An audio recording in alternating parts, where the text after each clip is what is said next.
This is men supporting women. And you are with Eucharia and Kemokafo, always with my special guest, Mr. Lugard. Today we want to talk about men's role in preventing gender-based violence. Yes.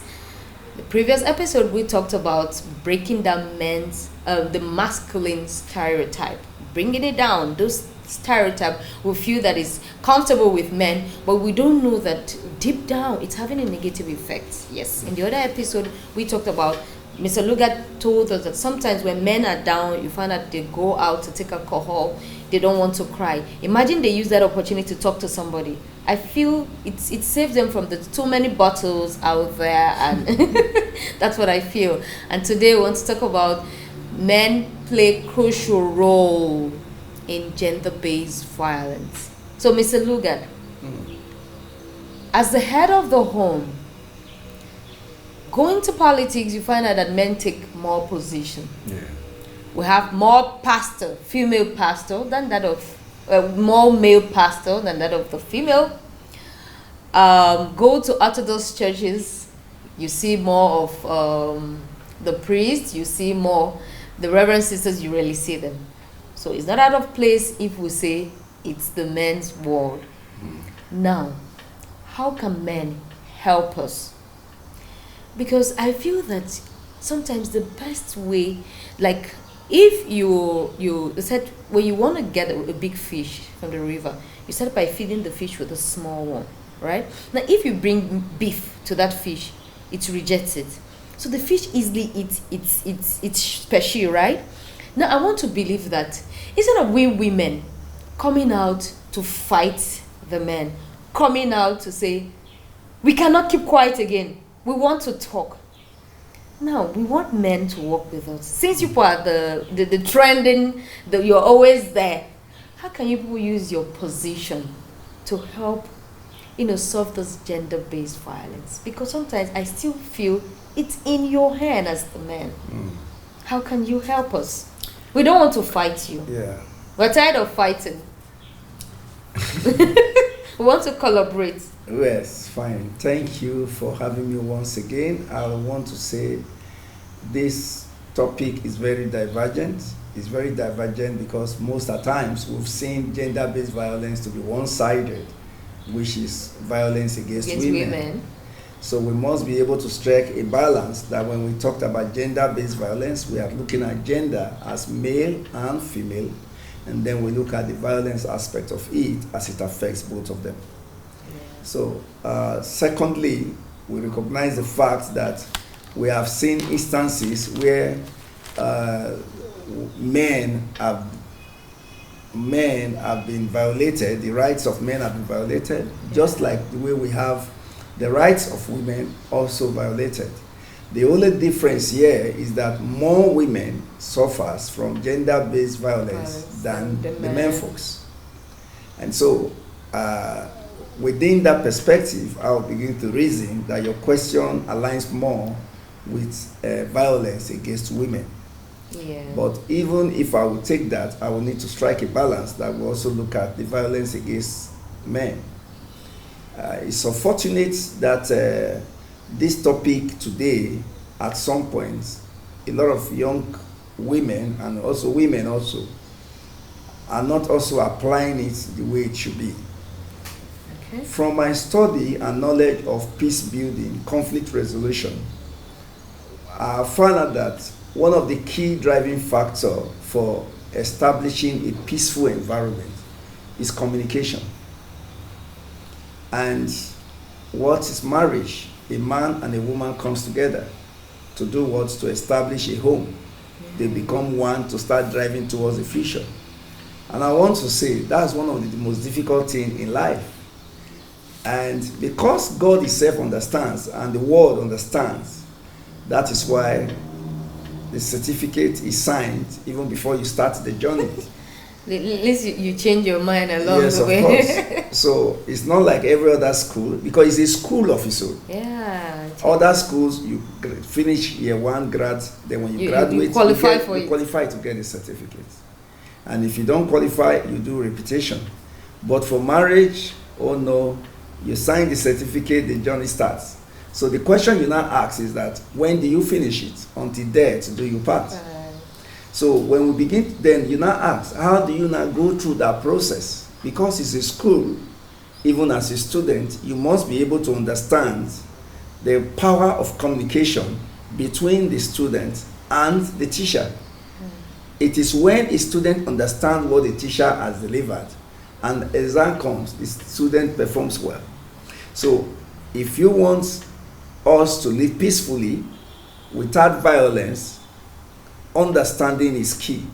But understanding will not come if there is no proper way of communication. So what we need for men is being the head of the home.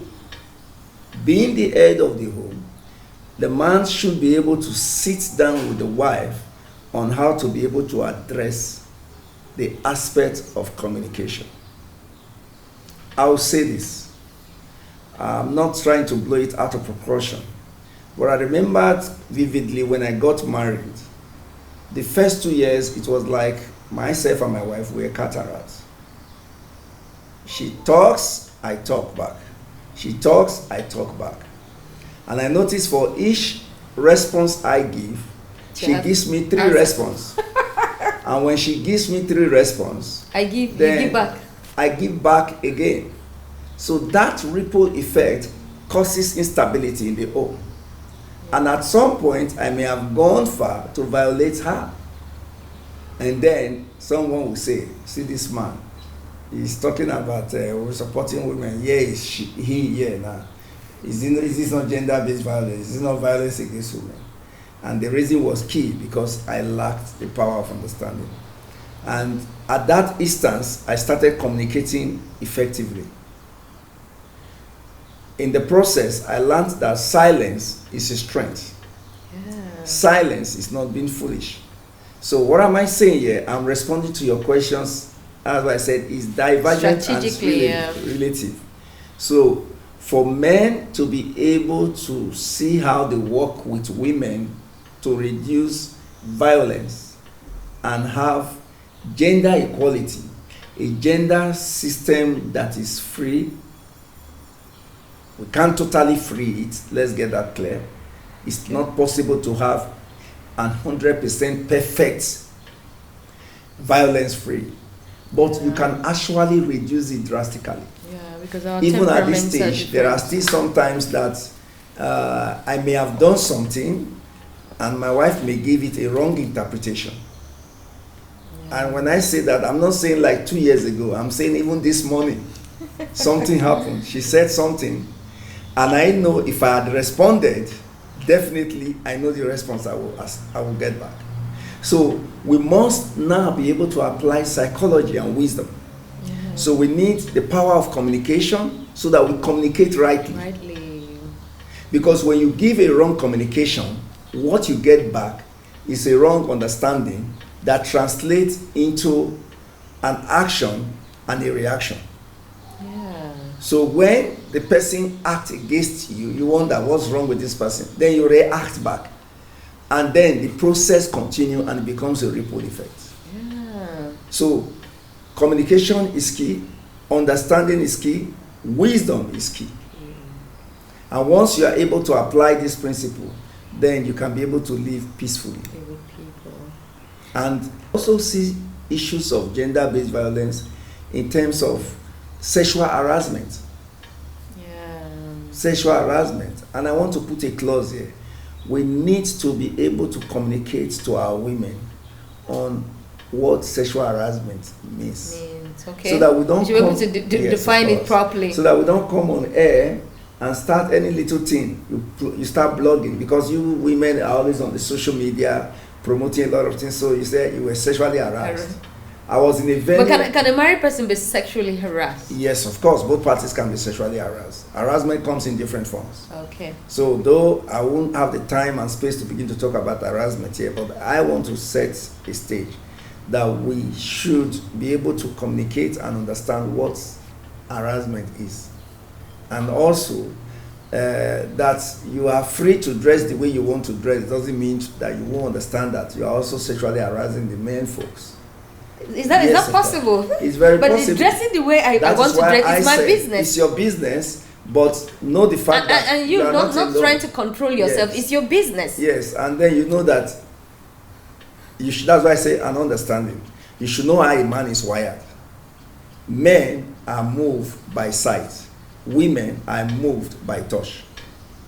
You get that? If I touch, there's a way I will touch a lady. I communicate a message. And the message is that to the woman is that I've sexually harassed her. But the woman does not understand that the way she dressed is an harassment to the man. Because he feels that he has not approached the man.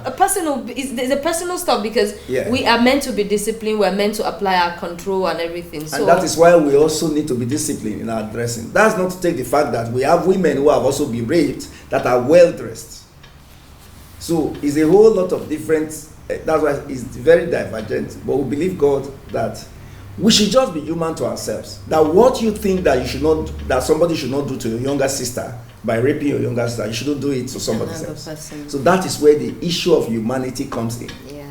And the issue of humanity cut across religion, tribes, belief, or whatever. So these are my few contribution. Okay, well, before we wrap up with this, while you were talking, right, when you talked about communication, that thing is a whole lot, and you talk about silence. But I don't believe that there's something somebody told me, a colleague told me, do not talk. Now, silence is golden, but not in all situations, right? Sometimes I also feel that communication can be ineffective if not communicated at the proper time and the proper way. So if you choose to be silent, it's fine, right? When there is need for it, but do not suck. That is, don't keep it down. You don't want to say it. You just want the person to smell it and know there's a problem. By that time, you want to, there's something about yes. When there's grudges, it deepens and build aggression, begin to build repel. Then the outcome of it is always there's a bust. So I think you should have a proper way of communicating. But while you were talking, something came to my mind. There was something that happened while I was in Gwarimpa. When you talk about communication, knowing how to get back, and if not well done, the ripple effect is always dangerous. So while I was at the bridge waiting for a cabman, right, there was this man that came to pick up passenger. He's a private motor driver, kind of. So some of those young guys that normally call passengers in, I don't know what the guy did to him, but I observed that he just went into came out, went to the boot of his vehicle, pick up belts, right, and begin to flog this guy. So some of us, women get emotional so fast. So if you want to throw controversy on social media, just hit the women, then you get your response. So women in the vehicle, they were like irritated. Why would you come out and begin to hit this guy, right? I'm like, I told the lady, do you know it is because this guy did not retaliate that some persons did not get injured there. Imagine that this particular guy retaliates, fighting, then his group gather to fight. Maybe we won't be in this cab now, would have run away, some persons would have been injured and the resting. So that takes me back to when you say sometimes silence is golden. Sometimes when you want to respond and you look at what will be the effect of this, it will control a whole lot of violence. Yeah. So I think that's one very crucial role when it comes to controlling gender-based violence. So thank you very much, Mr. Luga. For having me. Thank you. Always keep coming. You've always done justice to this question.